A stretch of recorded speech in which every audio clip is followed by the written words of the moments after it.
अस्सलाम वालेकुम नाज़रीन। आज हमारी डिश है काबुली चने का पुलाव, जिसके लिए हम इंग्रेडिएंट्स हैं: 1 कप ऑयल, 3 मीडियम साइज़ के टमाटर बारीक कटे हुए, 9 से 10 हरी मिर्चें,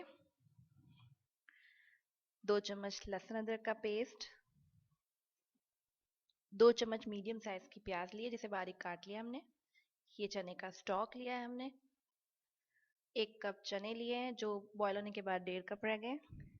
2 टेबल स्पून हमने धनिया powder, 1 tablespoon chilli flakes, 1 tablespoon chicken powder और हस्ब ज़ायक़ा नमक ले लें, और 1 टेबल स्पून गरम मसाला पाउडर। साथ में साबुत गरम मसाला लिया है जिसमें दालचीनी, ज़ीरा, तेज़पत्ता, बड़ी इलायची, लौंग और काली मिर्च। और आधा किलो के करीब हमने सेला चावल ले लिए जिसे हमने 2 घंटे भिगो दिए थे। आइए हम इसको बनाते हैं।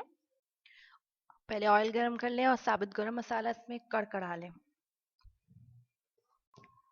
तेल में साबुत गरम मसाला पहले डालने का फ़ायदा ये होता है कि पुलाव में इसकी खुशबू बहुत अच्छी आती है। अब इसके बाद हम इसमें दरमियानी साइज़ 2 बारीक कटी हुई प्याज डाल देंगे और इसे अच्छी तरीके से फ्राई करेंगे।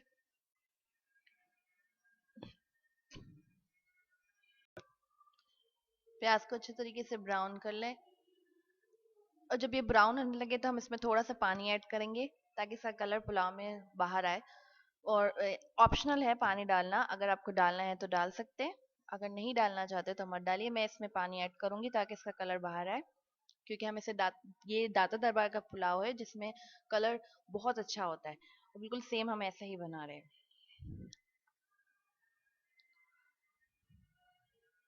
देखिए इसमें हम पानी ऐड किया है तो अब ये कलर इसका कलरफुल हो गया, ब्राउन, बहुत खूबसूरत कलर निकल के बाहर आया है। अब इसके अंदर हम 2 चम्मच लहसुन अदरक का पेस्ट ऐड करेंगे और इसे अच्छे तरह से भूनेंगे।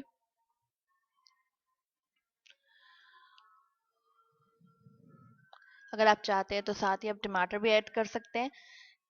मैंने यहाँ पे जो है ना लहसुन अदरक डालने के बाद से थोड़ा सा भूना है, उसके बाद हम टमाटर ऐड करेंगे।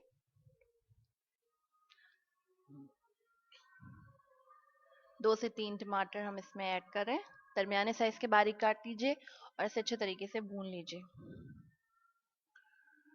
टमाटर भी ऑप्शनल है, अगर आप डालना चाहते हैं तो डाल सकते हैं, वरना आप इसमें इस जगह पे दही भी ऐड कर सकते हैं।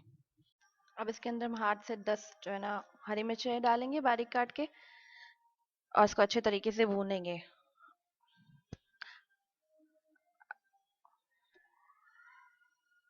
हमारा मसाला भून चुका है। अब इसमें हम स्पाइसेस डालेंगे सारे। नमक आप हस्ब जायका डालिएगा और इसे अच्छे तरीके से भून लीजिए। उधर टाइम ले रहा। मसाले को अच्छे तरीके से भूनने का ये मज़ा होता है कि मसाला अच्छे तरीके से भूनता है तो जायका बहुत ज़्यादा खाने में आता है। अब हमारा मसाला अच्छे तरीके से भून चुका है, तेल ऊपर आ गया। अब हम इसमें चने ऐड कर देंगे जो हमने पहले से बॉईल कर लिए हैं। एक कप 1 कप चने बॉईल करे थे और वो 1.5 कप हो गए थे। अब उसमें ऐड कर देंगे।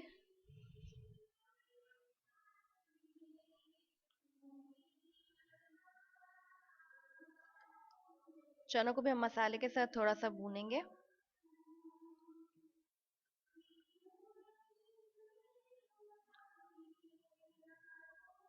इसके अंदर हम चने का स्टॉक रखा था वो हम इसमें ऐड करेंगे।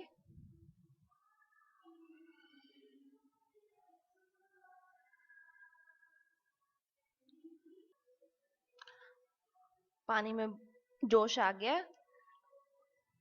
अब हम इसके अंदर चावल ऐड कर देंगे।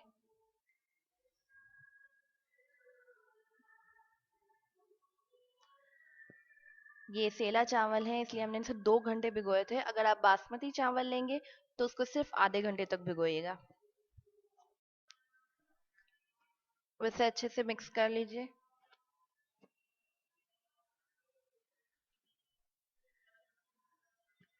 मिक्स होने के बाद हम इसे ढक्कन ढक देंगे और तेज आंच पे पकाएंगे, और जब इसका पानी खुश्क हो जाएगा तो हम इसे दम दे देंगे।